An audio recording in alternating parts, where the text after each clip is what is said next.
Hello, I am Reverend Ryan Pulley, and we are Soul Evolution Collaborative. And this is Strip Down Sunday, where we're going to kind of unchurch your Sunday experience.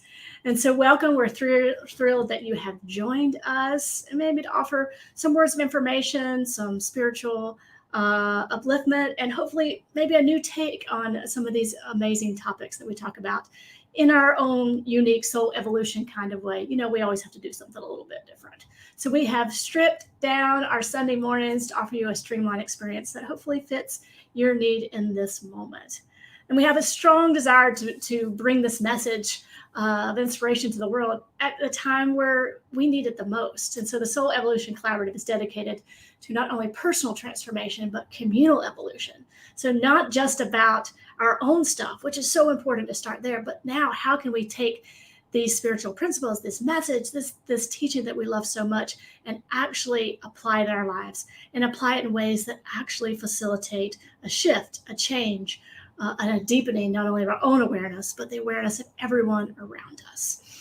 So 2 quick things we want to get out of the way before I jump into the topic for today is everything you want to know about this community, this Soul Evolution Collaborative, you can find on our website at soulevolutioncollaborative.org. You'll find all the things that are going on, all the fun events that will be starting in December. We have the 31 Expressions of Light. It's going to be a daily practice for us to get together each evening, each day through December, and really talk about some of the expressions of light in this season of light, and how we can take some really daily practices and apply it to our own lives. It's going to be a lot of fun, and there's so many people already signed up already, so it's going to be this really amazing experience of this kind of collective moving and a collective sharing in this time. So if you want information about how to sign up for that, go to soulevolutioncollaborative.org.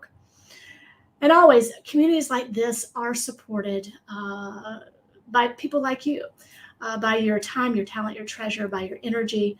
And so we are creating this community that is really shifting the consciousness of the planet. And so if you're anyway able to support us financially, we would greatly appreciate that, knowing that your gift is going to a ministry that is dedicated to this collective shift and how we can take this message into the greater world around us. All right, now let's get started. So today's topic is gratitude beyond gifts. So yep, you're right. It's going to be another gratitude talk, but hopefully a little different spin on gratitude. So often when we think of gratitude, we think about, when we get something, a gift from someone, or something really amazing happens in our life. We're like, oh, I'm so grateful for that. I know there are many people in my life I'm grateful for. There are many experiences that I'm grateful for. A job, friends, a beautiful home. I step outside today and see the sun shining, and grateful for a little bit of warmth, even though it's a little chilly here. So it's really easy to be grateful during those times. And so what I want to talk about today is this attitude of gratitude is not this kind of fleeting emotion or fleeting experience where we have something pop up in our life and like, wow, I'm grateful for that. And it's not this attitude of positive thinking either. It's not a cure-all for anything, but or when things are going well, it's really easy to be grateful.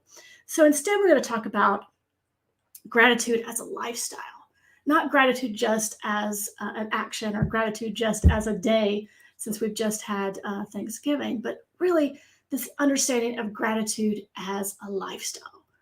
Because just think about this. What if each and every day we lived in gratitude?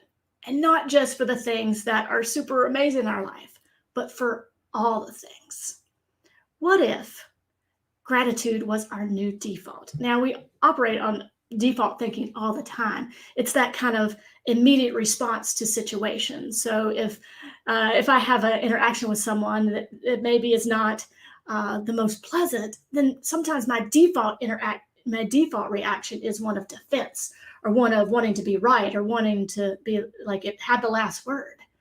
But what if in all things gratitude was our default? What if that was our go-to in every experience of our life, not just the ones that we're super excited about, but the ones where we think, what the hell is that about? And we all have those. That is just the experience of our life. But what if we could create this sense of gratitude, this sense of curiosity, even? And I think curiosity kind of grounds this attitude, this gratitude practice. What if we could meet each situation in our life? How would that shift our lives? How would it shift our thinking? And how would it shift our experience?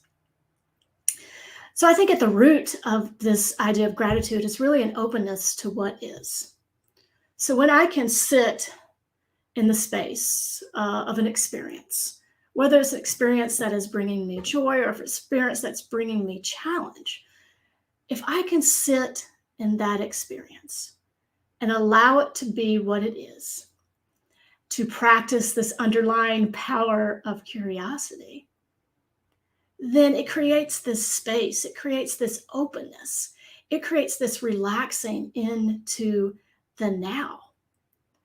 And in that relaxing, I begin to return back to the balance of who and what I am, and that is gratitude. That is the truth of who we are, this openness, this experience, this understanding of living in the present moment, this understanding of taking every experience and kind of putting it in our backpack of our life experiences and understanding that all of these things serve us. All of these things create the patterns of our lives. And so if I'm able to be open to what is, if I'm able to relax into that space, I can return to that balance. I can return to that space as the truth of who I am. And that's the space where we find gratitude. That's the space where we find joy. That's the space where we find love. That's the space where we find peace and all those things that are true and good and beautiful. And so that is where we can live from. And so gratitude becomes this portal that opens us up to life, this returning back to our wholeness, and not just the things that we love, but the things that areas in our life that may be challenging, returning back to that space, returning back to the truth of who and what we are. So I'll give you an example, because I always have to have some sort of example from my own life. And so when I was thinking this morning, like, what example of this feeling of returning, this feeling of gratitude, what example that can I come up with in my own life to really kind of give a picture to what I'm talking about? And so I don't know if you've heard me run my mouth at any point in time on Soul Evolution Collaborative. You know that I have a pretty intense fear of flying. And fear is probably a little bit of understatement. It's probably more like a kind of a panic feeling. Just even talking about flying in this moment kind of makes my heart beat a little bit faster.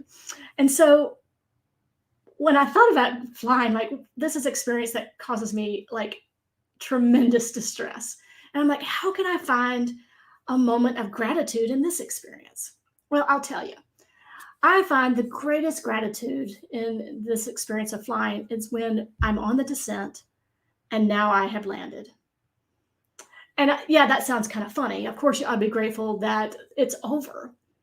But instead, it made me think about that the reason why I'm grateful, not only because I have survived the flight, but that I'm back to where the truth of who I am. And so the truth of who I am is that both of my feet need to be on the ground. And so when I am done flying and I've descended and landed and all that good stuff, I feel that kind of sense of gratitude, that sense of peace, that sense of returning to the truth of who I am. And I know that's kind of a silly example, but it really it brought about that feeling in my being about what this idea of living a life of gratitude really looks like. It's not a gratitude just for these little fleeting things, but it really is living in from this space, from this truth of who we are, returning back to that balance, returning back to that center. And when we do that, it really opens up this portal that we can have gratitude for all of our experiences. We can have gratitude for life in its abundance and its wholeness. And we talk a lot about wholeness. And so wholeness is, I really think it is the precursor to gratitude. And so when we understand wholeness, when we understand that wholeness is not an absence of challenge. Wholeness is not an absence of cracks and scratches and dents and bruises and all those things that we acquire in life. But wholeness, that truth of who we are, that wholeness that comes from our connection with the divine presence, our participation in this universal wholeness, it encompasses our challenges. It encompasses those things that we're are super good at, that we're super proud of, the super things that we love to share with the world. And wholeness also encompasses those things we'd rather kept hidden, those fears or those doubts or those challenges that we experience within ourselves that we would rather people not see. And so when we can understand that wholeness is all of that, that the truth of who we are, this balance, this thing that gives us life, this thing that we participate in, is the totality of our experience. And when we can get really comfortable with that understanding of wholeness, then we can very easily, now I say it easily, but we know it's not that easy, but it really gives us kind of a springboard to really step into this attitude of gratitude, this 2.0 gratitude, this gratitude that really sees everything, every aspect of our life as an opportunity to learn more about ourselves, as an opportunity to learn more about each other, as an opportunity to truly participate in all aspects of life. Because we know that those challenges, those things that are hard to be grateful for, it's hard to be grateful sometimes for conflict. It's hard to be grateful sometimes for annoying people in our lives. It's hard to be grateful for health challenges. It's hard to be grateful for challenges in our mental health. It's hard to be grateful for those bumps in the road that come in our own spiritual life. It's hard to be grateful for those things. But when we can look at those things as a totality of who we are, the totality of our experience, the totality of this thing that is universal wholeness, then we can step into it with a greater and greater gratitude.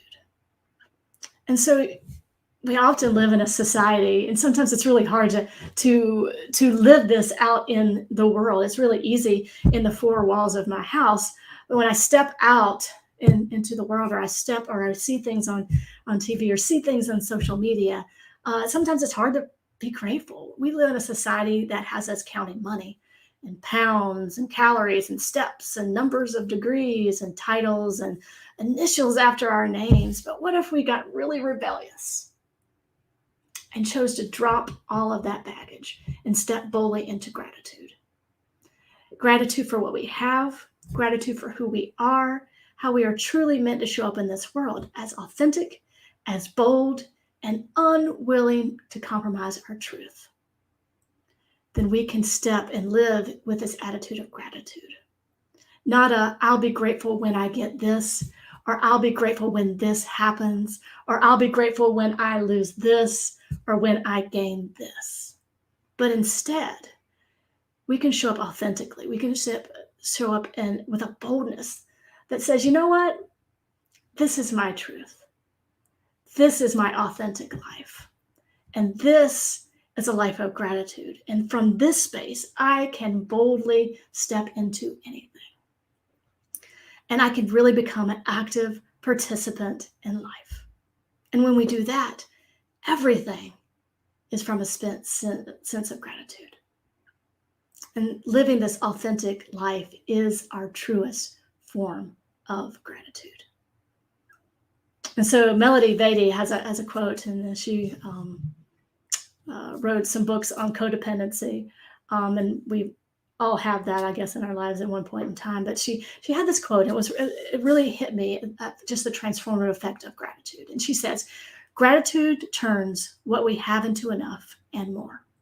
It turns denial into acceptance, chaos into order, confusion into clarity. It makes sense of our past, brings peace for today, and creates a vision for tomorrow."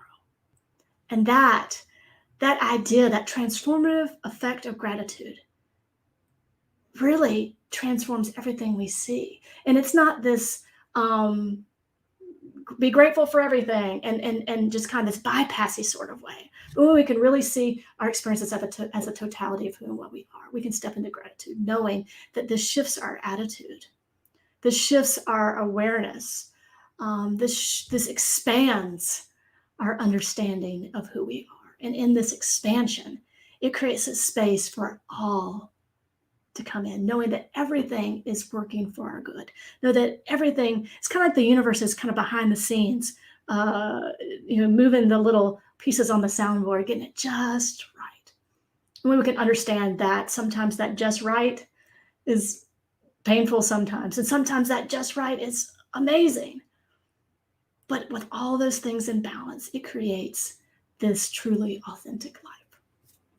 And so I'll close with one of my favorite Rumi poems. And this really kind of speaks to just allowing what is the totality of our experience in. And it's called The Guest House. And he says, "This being human is a guest house. Every morning a new arrival. A joy, a depression, a meanness, some momentary awareness comes as an unexpected visitor. Welcome and entertain them all. Even if they're a crowd of sorrows who violently sweep your house empty of its furniture, still treat each guest honorably. He may be clearing you out for some new delight.